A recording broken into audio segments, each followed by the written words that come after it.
Welcome to Uniquely Female Troubles. My name is Leslie Wells.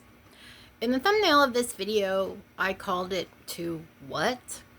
Because I don't know what you call the quality in me that caused me to do the things I did that were very much to my own detriment.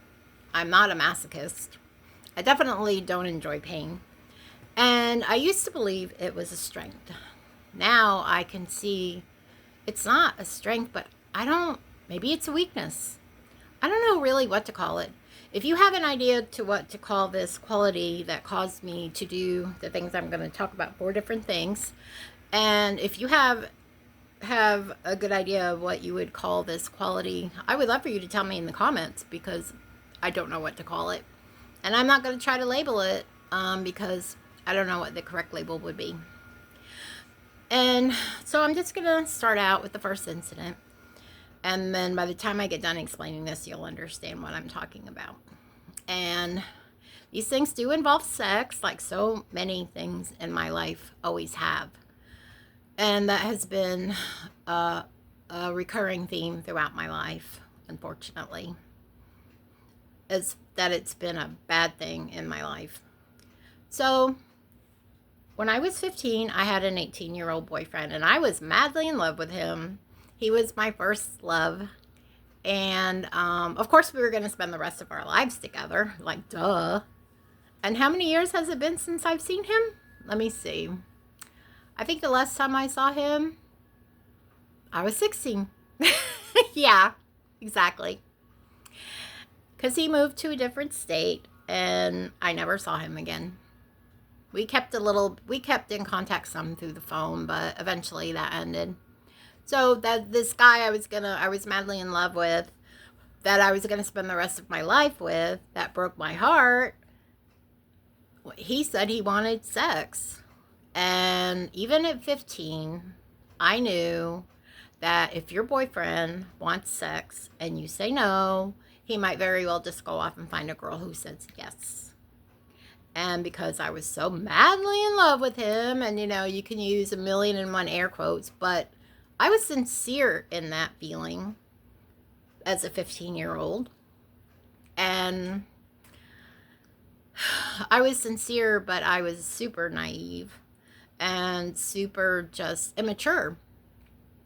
And so, even though I did not want to have sex with him, I said yes. So, I told my parents that I had a project that I had to go to school early for, and I left early in the morning. But instead of going to school, I met him in the woods, somewhere that we used to hang out together, make out together, but never all the way. And he met me there. It was his job to bring the condom, which back then we called them rubbers, which to me now is so disgusting. I hate that word in that context. The only way I like that word is if it has something to do with something that comes out of a rubber tree, the sap, something that's made out of that. Anyway, so we agreed that this is what we were going to do. I was scared. If he would have said at the last minute, nah, I don't want to do this, I would have been so incredibly relieved. I did not want to do it. But I was very willing to do it.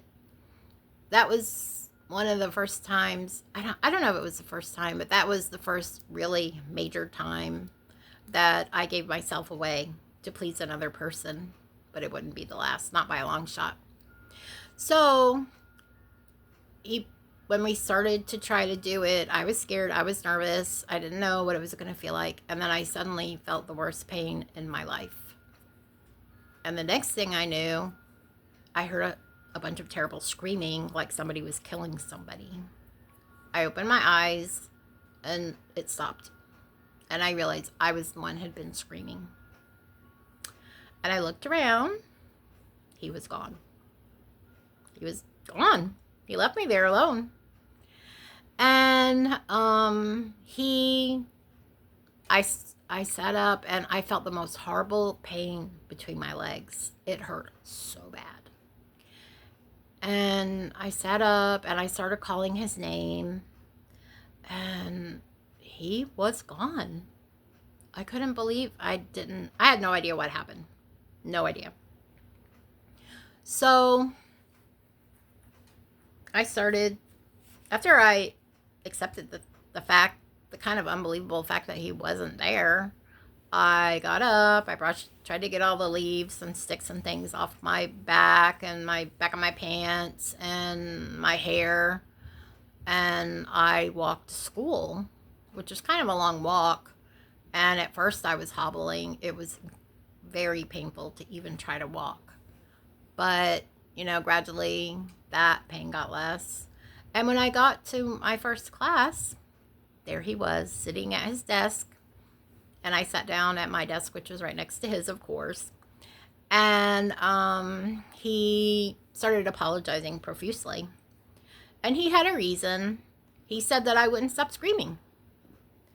And that he got really scared because he was very aware of the fact that he was Hispanic and I was white. And in the place we lived in the state of Georgia, people were very prejudiced, not only against black people, but against Hispanic people or anybody that wasn't white. So he got really scared that somebody would say the spick was raping the white girl who wouldn't stop screaming, and so he ran away. And I forgave him. I got it. And looking back, he was only 18.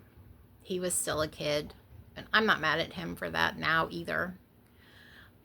But that's not what this video is about. This video is about the fact that I had just experienced probably the most painful thing that had ever happened to me at a time when you're not supposed to feel. Girls maybe feel a little bit of pain. I don't really know how much, because I've never had a normal experience of a first time. And then I was abandoned, and then and I had no idea why it all happened. So I've often wondered what would have happened if I would have just laid there. What would have happened if I would have never gone to school that day? What would have happened if I would have laid there and cried and then hobbled home and not gone to school? But I didn't. For one, I didn't want anybody to know what we were doing, obviously. I didn't grow up in purity culture, which I'm very grateful for. I knew my parents didn't want me to have sex when I was not married, and they certainly didn't want me to have sex when I was only 15 years old. And they also didn't even know I was dating this guy, because I kept that a secret too. And so what was it that compelled me to act like everything was normal? I went to school that day. If we had a test that day, I don't remember if we did. I probably made an A, because I almost always made A's on all my tests and all my classes. And what compelled me to do that?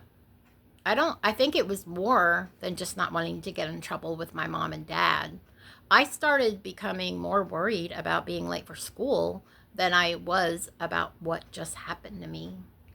And it was so incomprehensible. I kind of put it in a box and stuck it in the back of my mind and didn't think about it anymore. To the point that I got married 4 years later and didn't even think about it. So the same thing happened on the wedding night, except, which I've made a video about this, and it's all because of the abnormal hymen, if I didn't mention that before. I made a video about that, and I will link that in the description. And one of the main reasons I started this channel is because I want to educate the world about what can happen when you're born with an abnormal hymen, and especially what can happen if you ignore that and continue so-called trying to have intercourse. It's one of the worst things you can do to yourself, and I did that to myself. So I got married and didn't even think about what happened when I was 15, and got married, drove to the Days Inn, and I felt the same horrible, horrible pain. But this time, instead of running away, my future ex-husband, my present brand new husband, continued the act to his satisfaction. No matter how much I screamed, no matter how much I cried, no matter how much I told him, no, stop, you're hurting me, blah, blah, blah, blah, blah. So anyway, again, I acted like everything was normal afterwards. Not that night, but the day after. I talked to him and I told him I need to see a doctor. And he kept telling me, no, no, you don't need to see a doctor. You know, it always hurts girls the first few times. And, you know, you have really low pain tolerance. And eventually, during the next 6 months that I didn't go to the doctor because he didn't want me to, another thing got added to the list. It's all in your head. There's nothing really wrong with you. And so again, I didn't tell anybody. I didn't sneak off and go to the doctor.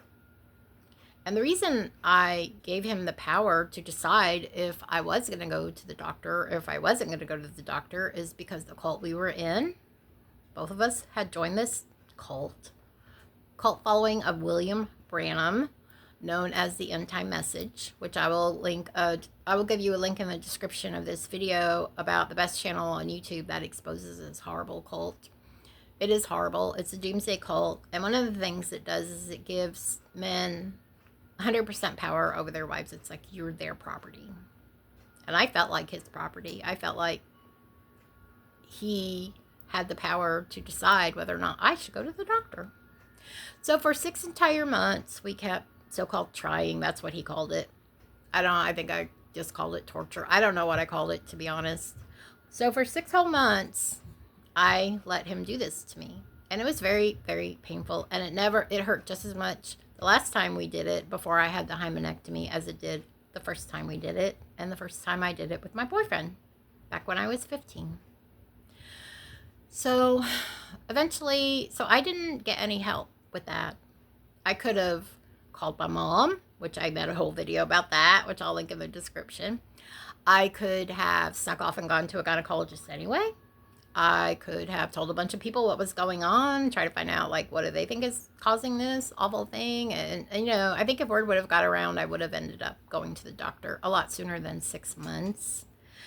And after the 6 months, I did have vaginismus, which is a condition that about 1% of women have and is very painful. It causes it to be very, very painful when you try to have intercourse. And I will link a video about that, because these are the reasons why I even started this channel, is to educate people about that condition, most of all the abnormal hymen, the cult that many people have not ever heard of, and just kind of talk about my life too, and talk about all kinds of uniquely female troubles. And so I finally did lie to him and told him I had a rash down there. And then all of a sudden it was totally okay for me to go to see a gynecologist. He tried to examine me. He told me you need surgery, which was a shock. I didn't have this whole big thing. I did have the surgery. It was very minor. It's called a hymenectomy. Just like a tonsillectomy is removing your tonsils, and appendectomy is removing your appendix. A hymenectomy is just removing your hymen. And they don't even have to do an incision as far as cutting you open goes. So, and then the fourth thing I want to talk about is staying in this marriage for 22 years. And I did leave after we were married about 2 years. And we tried to get help from our cult pastor, which was a very terrible experience and probably made things worse. And part of the reason, I blame the pastor about 98% of that. But I blame myself about 2% of it, because he made it really clear he did not want to hear about any violence that was going on. Made that really obvious. And then I also blame myself because when I said he calls me all kinds of mean names, he just said, well, you know, sometimes I call my wife Miss Piggy. And I thought, wow, what a jerk you are. But anyway, I didn't say that out loud. And in my mind, I was thinking, do you ever call her the C word? Do you ever call her an effing B word? Do you ever call her an MFing WHORE? Do you ever call her those things? Because that's what I'm being called. But I just sat there in total silence. What was that? I couldn't even force. I was 20 or 21. I think, I don't remember, I was 20 or 21, something like, I was either one or the other. I literally could not force myself to say those words. What was that kept me from asking for help? Over and over and over again, when I needed help, I kept my mouth shut. What is that? And so then I did end up going back with my ex, And I was told by the pastor that I brought a reproach on the church by leaving my then husband. I wasn't told that he brought a reproach on the church by abusing me. I was never told that. But I was told I brought a reproach on the church. And so I did end up going back with him. And then I stayed with him we ended up being married for 22 years. And the physical violence stopped after the first 2 years. We moved to another state. We got kind of a new start. That part did end. But the sexual violence never ended. It was going on through the entire marriage. And a lot of other terrible things were too. And until I had a daughter, after we were married 12 years, I think if we would have never had a kid, I think I would still maybe be married to him if I was still alive. I don't really think I would still be alive if I was still married to him, to be totally honest. Because that was a thought that was constantly in my mind, because the vow is supposed to be till death do you part. And even though he kept telling me he was going to do the word you're not allowed to say on YouTube that starts with an S that I will call self-exit, he kept telling me he was going to do that. He would leave and say he was going to do that. And at first it was very upsetting, but after about the 100th time, it's like, okay, bye. And, it was hard not to hope that he would go through with it, because that vow needed to end. And when he didn't go through with it, I thought, well, maybe I just have to do it, because this has to end. But did I reach out for help? No. Did I tell anybody what was going on? No. Did I tell my pastor what was going on, which is totally different pastor, different state, everything? No. Did I tell my family? No. Did I go to a therapist? No. I didn't do anything. I just prayed. I prayed and prayed and prayed and begged God to fix it, and to, and there was, I don't know if William Branham said this or if some message preacher said this, but somebody said this that I had confidence in, that if you have a problem or a question, just pray, and that God will inspire the preacher to preach about that. And I prayed that all the time because I didn't know what to do. And I didn't know what to do, and instead of turning to other people who might have a good idea about what to do, like get out, then I didn't do that either. And it was only having a child and realizing I cannot raise my child in this toxic environment that caused me to get therapy. And really, to be honest, getting therapy saved my life, figuratively, literally, and in every other way. I live a totally different life than I used to live. And when I look back on my life, I'm not exaggerating, I have no idea how I survived all that. I really have no idea. So what is it that makes us keep everything a secret? Maybe it's shame. Maybe it's shame. What is it that causes us to not ask for help that we so desperately need? It wasn't because I thought I could fix these problems. I knew I couldn't fix these problems. That was really obvious. I was just hoping God would kind of like wave a magic wand and make everything okay. And I'm not saying that in that way to say that I don't believe God answers prayer. I do believe that. But I am saying that I kind of wanted him to just wave a magic wand and make everything better. And I don't think that's the way things usually happen, especially in a situation like this. I don't think he's gonna just suddenly make me the kind of wife I should be and make my ex the kind of husband he should be. I mean, that takes a lot of work. And we actually, after I started seeing this therapist to try to make things better, we did 5 years of marriage counseling. 5 years. That's a lot. And it actually improved, but it did not get better. It did not get enough better that I could stay there or that I wanted my daughter there. And what it reminds me of is, if you own a house and you gut it, that's the first step to making it better. But if you never make it better after you gut it, do you have a home that you can live in? No. And I feel like that's kind of what we did, because some bad things did stop, and I started setting boundaries, which is something I truly did not believe I was allowed to do according to the Bible. And I learned that I could set boundaries. And I did set boundaries, and things started getting better. But we never got past the stage of gutting the marriage. So our marriage was like a gutted house. A lot of the bad stuff was gone, but there was enough bad stuff left that it wasn't livable. And also, we never got to the point of restoring the house. We couldn't get there. And after 5 years, I left him. So what would you call the quality of keeping these secrets, not asking for help? Maybe it's shame. I used to think it was strength. I don't believe that anymore at all. Maybe it's weakness. I don't know what it is. I'd love to hear your opinion. And thank you very much for watching this video. I would love to get comments from you guys. I want to turn this from a monologue to a dialogue. I really appreciate you guys listening to what I have to say, but I want to hear what you guys think and what you guys have to say, so I would love that. And if you like this video, please give it a thumbs up, a like, and please subscribe to my channel and turn on the notifications so you can be notified every time I release a video. Thank you very much, and you have a great day. Bye.